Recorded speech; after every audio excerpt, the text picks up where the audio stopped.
You hear me always talk about how it's a cultural battle, right? I don't want to explain too much as far as what that is, but it's not just a battle of wits. It's part of it, and it is a witty battle, but not in a sense that you have to be able to convince someone just on ideas alone. That's not necessarily what it means, or being factually correct or logically consistent. That's not necessarily what's going to win the battle. When I say it is partially a battle of wits, it's understanding and navigating culture. And what a lot of folks, unfortunately, have made the grave mistake of doing, particularly, like I say, libertarians, conservatives, non-leftists, is that they are trying to hold people, particularly their enemies, to a standard that the enemies don't hold themselves. Think about that. Right? And this is why it's almost, as much as I hate to say it, pointless. It is almost pointless to sit there and point out to leftists their inconsistencies. I could say that I guess that matters to people that aren't paying attention, or rather, let's say, are more so central. But to just straight line leftists, they don't care about that. You think they care about being consistent? Of course not. No, they're whatever's advantageous to them, that's the route that they're going to take. If that has to contradict the point that they just made yesterday, they'll do it. Do it all the time. Because their goal is to win, right? To be victorious. It's not to be factually correct. It's not to be logically consistent.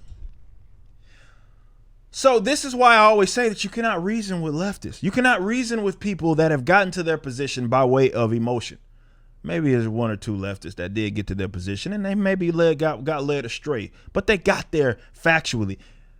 There's a couple of them, to be fair. There's just not most of them. And it's certainly not the ones that you are arguing with when it comes to more of the on the social justice side of things. These are not rational people. These are not reasonable people. These are strictly emotional people. So the grave mistake and a large waste of time, unless you're trying to make an example of them and convince someone that may be looking at the conversation, right? Not the person that you're actually engaging with the conversation, pointing out their inconsistency or pointing out their logical inconsistency it's just pointless because they don't care. They don't care. They will contradict themselves. They will be as inconsistent if it means that they can advance or whatever cause it is that they're trying to advance. And this is why I think a lot of people are starting to come to my line of thinking that previously weren't, the more like hardline libertarian thinking, decentralization, looking at those concepts as a means of trying to bring about a freer society. Because they're starting to understand that, well, you have one group of people who is, how can I explain this? They're soft to a fault, in which they're not pacifists. It's just more of they will sit there and scream and screech about how bad their adversary is. But what does it ultimately get you? Nothing. We've moved closer to absolute socialism, not further away, over the course of the last decades. So why is that? Well, it's because their tactic is not useful, right? I know every election cycle they convince you guys that, okay, we must support them because if we don't support them, the other guys win. The other guys win either way. The other guys win either way it goes. Again, we have not moved, and there's no meaningful step towards liberty that certainly that has come by way of politics. No, it's been moving closer to authoritarian leftism, and Republicans have aided in that effort. And this is why I keep saying that really the only thing left to do now is pull the rug from under them. So this is why I've urged that a lot of people move towards, instead of trying to wield this power or get someone in that position of power that can, you think, use the ring to do good, which I think is just not even a thing that's going to happen But I think definitely with this last election cycle, you guys are seeing how unrealistic that even is.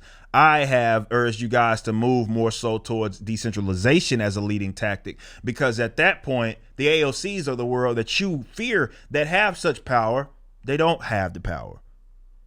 So why worry about that when you can just say, okay, well, how about we just get rid of the position altogether? And it only sounds irrational to people that are stuck in the status quo. And to me, that's the only thing that a lot of Republicans, conservatives that are more so very, very political in the sense, like they participate in politics, the voting, the campaigning, all of that good stuff. Really, they don't understand how useful they are to the left.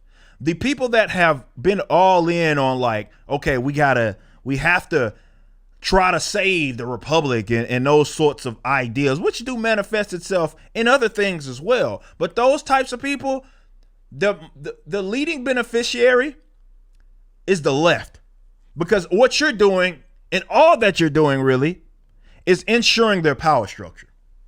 That's it.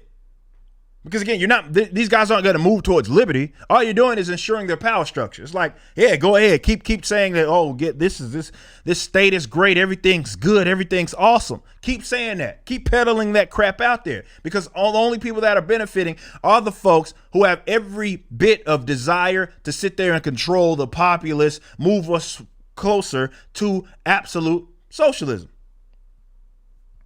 That's why I'm saying pull the rug from under them and get rid of the power altogether. Really, that's the only winning strategy. Now, how that happens, it can happen a couple of different ways, a few different ways, more than different ways that I can even conceive. We let that market work itself out. But I think it's a losing strategy to sit here and think that, well, all we got to do is just convince these people that we have the better ideas. It's not enough. You have to understand what's taking place right now, and you have people that are actively using this power structure to really promote their own personal agendas. And this what I mean when I say that shows itself in ways aside from the like the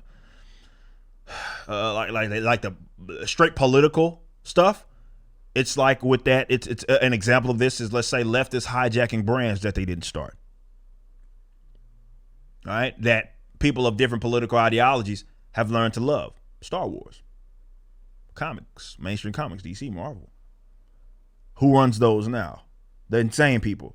And what are they doing with that they didn't create? That power that basically exists just because of what was there and what predates it, right? Well, the leftists control it, and they now use it to lecture you in a lot of cases, right? These people aren't interested in arguments, guys. These people are interested in control and propaganda. That's it. They want to present their specific idea as the idea, the righteous one. And they use culture as a vehicle to get that out there. And that's how they won. You can be mad. You think they're the dumbest people in the world, which quite often they are. They're unreasonable, stupid people when it comes to the subject matter, not when it comes to actually convincing people to believe this crap. They're very good at that. So here we are. The reason why I'm doing this this segment, is because I want you guys to start thinking bigger picture here, and outside of the typical, I am going to hold the person that I feel is wrong to the standard that I would hold myself when they don't hold themselves to that standard. They don't hold that at all. It's more, well, this is my standard. You have yours. I don't care. Their standard is just winning.